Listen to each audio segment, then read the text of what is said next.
everyone, welcome back. Today we are going to start with the class 6 ICSE chapter 1, the leaf. So let's begin. You see a variety of small and large flowering plants in your surroundings such as tulsi, rose, mango, neem, peepal, etc. They have variations in height, shape of leaf, color of flowers, etc.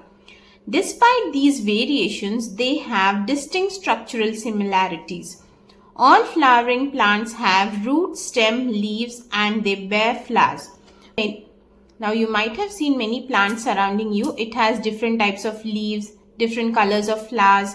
Okay? But the main structural similarity between them is they have roots, they have stems, they have leaves, and they bear flowers. Okay? So this is the structural similarity between all the plants. Okay? Now parts of a plant. What are the parts of a plant? Root system and a shoot system. First, let's see the root system. The underground part of the plant is called the root.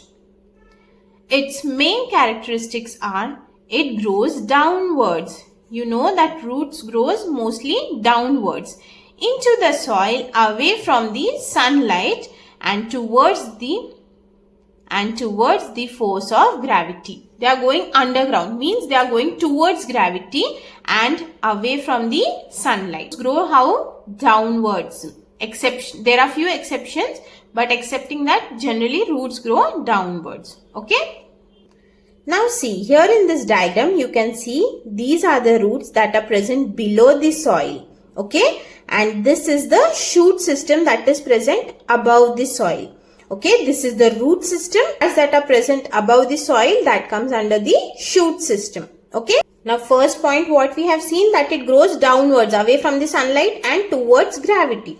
Now the second point about shoot system is it has one main thick primary root. See this thick main root you can see, this is the primary root with many side branches.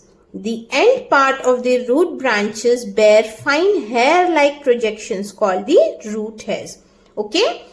Now here this main branch, this is the primary root. From this the branches that are coming, that are the secondary roots. And these small hair-like projections, these are the root hairs. Okay. Root hairs. The primary root with all its branches and the root hairs is called the root system. Okay, the primary root, secondary roots and this root hair together they are called as the root system. Okay, all the parts that are present below the soil. And what all will come in that? Primary roots, secondary roots and root hairs. This whole thing is known as the root system. Now let's see the types of root system. The root system is of two types. What are they? Taproot system and fibrous root system. Okay. Taproot system. The taproot system has a thick main root called the primary root and bears many side branches called secondary roots. Such a root system are found in plants such as grams and peas. Okay, that is, they are the example of dicot plants. So just now where we have seen primary roots, secondary roots, all these will come under taproot system. Okay, there is presence of primary root as well as secondary roots and then root hairs, just now as we have seen in the diagrams. Where this taproot system is found? They are found in dicot plants. What are the example of dicot plants? Grams and peas. Okay.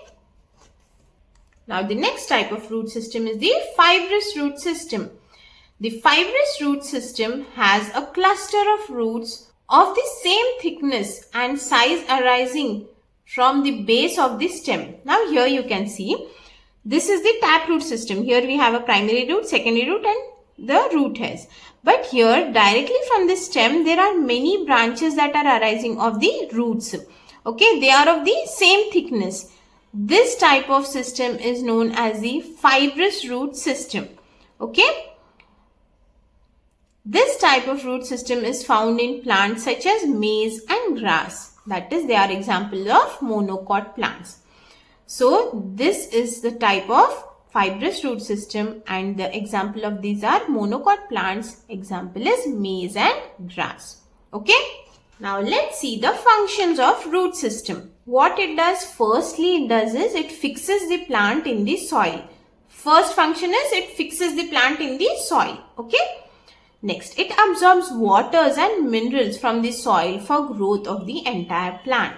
Okay, now it has to absorb water and minerals for its own growth. So from where this absorption is taking place? From the roots. Okay, binds the soil together so that it does not get washed away during rain or blown away by the wind.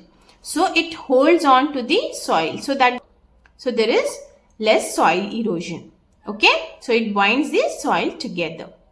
So these are the three main functions of root system. What are the two types of root system? Taproot system and fibrous root system. Taproot system is present in dicots and fibrous root system is present in monocots. Okay. Now let's see the next one, the shoot system. The part of a plant which grows above the soil forms the shoot system. Okay, we have seen this. The parts of the plant that are present above the soil, they come under the shoot system. Next, what parts are present above the soil? You have seen the stem, the buds, leaves, flowers, fruits. All these are present above the soil. So all this make up the shoot system. All this make up the shoot system. What all? Stem, buds, leaves, flowers and fruits. All these come under the shoot system. Now let's see the first one, the stem. Stem is the main aerial part of the shoot system. Okay. The points on the stem from where the leaves and branches originate are called nodes. Okay. On the stem, the parts where leaves or branches arise, those are known as the nodes. The parts of the stem between two successive nodes are known as internode. Okay. The parts between two nodes, they are known as internodes. Now imagine this is the stem and from here one leaf is arising, from here one leaf is arising. So these are the nodes. Okay. And this place is known as internode. Between the nodes, this space is known as internode. Okay. The tip of the shoot has buds called apical bud or terminal bud. See here you can see the tip of the shoot system has buds. These are known as apical buds or terminal buds. They are responsible for the vertical growth of the plants. Okay, means the plants grows long due to the presence of this apical bud or terminal. Okay, they are responsible for the vertical growth of the stem. Now see here in this diagram you can see these are the nodes. Here this is the internode, that is the space between the nodes is the internode. Here this is the axillary bud, means other than terminal bud there are also axillary buds. Okay, so this is the axillary bud which comes out from the nodes. Now the angle between the upper side of the leaf and the stem is known as axil. Okay, the upper side of the leaf and the stem, this angle is known as what? Axil. This angle is known as axil. Buds found here are called the axillary buds. Okay, from this axial portion, whatever bud is arising, that is known as axillary bud. Whereas from the tip of the stem, the buds that are arising, these are known as the apical bud or terminal bud. They produce new leaves and branches. So these buds produce new leaves and branches. Next, functions of the stem. Stem bears all the aerial parts of the plant, that is buds, leaves, flowers and fruits. Everything is present on what? On the stem. Stem helps in the upward movement of water and minerals absorbed by the roots and transports them up to the leaves, flowers and fruits. Okay. Now for photosynthesis to take place in the leaves, what is going to happen? First, from the roots, whatever water minerals are taken, are absorbed and they are transported to the leaves. How they are transported? Through the stem. Okay, and their photosynthesis takes place. Food for the plants is prepared. Okay, food prepared by the leaves is conducted downwards to the roots and other non-green parts of the plants by the stem. Okay. Now these leaves, they do the photosynthesis. After that they prepare the food, and the downward movement of the food towards the non-green parts of the plants is also done by the stem. Okay. Stem also manufactures food when green and young. Okay. Because green parts of the plant have chlorophyll where the photosynthesis is taking place. So stem also manufactures food when green and young. Okay. Next, the leaf. The flat and green parts of the shoot that grow laterally from the nodes of the stem are called leaves. These are flat structures that grow from the nodes of the stem. There is always a bud in the axil of the leaf called the axillary bud. Leaves do not continuously grow like the stem but stop growing on attaining full size. Now after attaining the full size, the leaves stop growing. Structure of a leaf. Now see, here you can see this is the leaf. A typical leaf has the following parts. Petiole. The basal part of a leaf is a stalk called petiole. Here you can see this is the basal part of the leaf and it is attached to the stem. This part is known as the petiole. Okay, the basal part of the leaf that is attached to the stem. It is attached to the stem at the node. Here this is the node and this is the petiole. An axillary bud is present in the axil of the leaf. Here you can see this is the axillary bud that is present at the node. Okay. Sometimes leaves are directly attached to the stem without a petiole. Such leaves are known as sessile leaves. Okay. Sometimes this petiole is absent.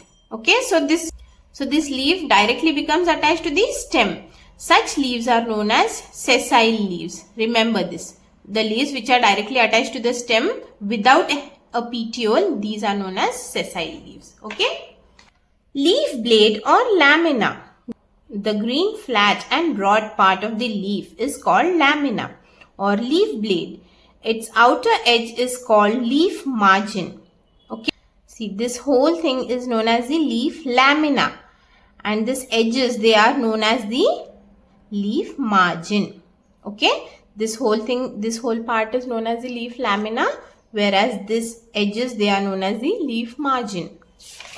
And this part running from the middle of the leaf, this is known as the midrib. This is known as the midrib. Okay. And these branches, they are known as the veins that are coming out of the midrib. These are known as the veins. Okay. Next, midrib. Petiole continues into the lamina as the midrib. Okay. It is the continuation of the petiole. That is known as midrib. This laterally gives out fine branches called veins. Okay, from the midrib what arises? Veins arise. Petiole, midrib, veins and veinlets conduct water and food. Veins also provide a skeleton or a supportive framework to the leaf. Okay, these veinlets also conduct water and food and provide a skeletal structure to the leaf. Okay.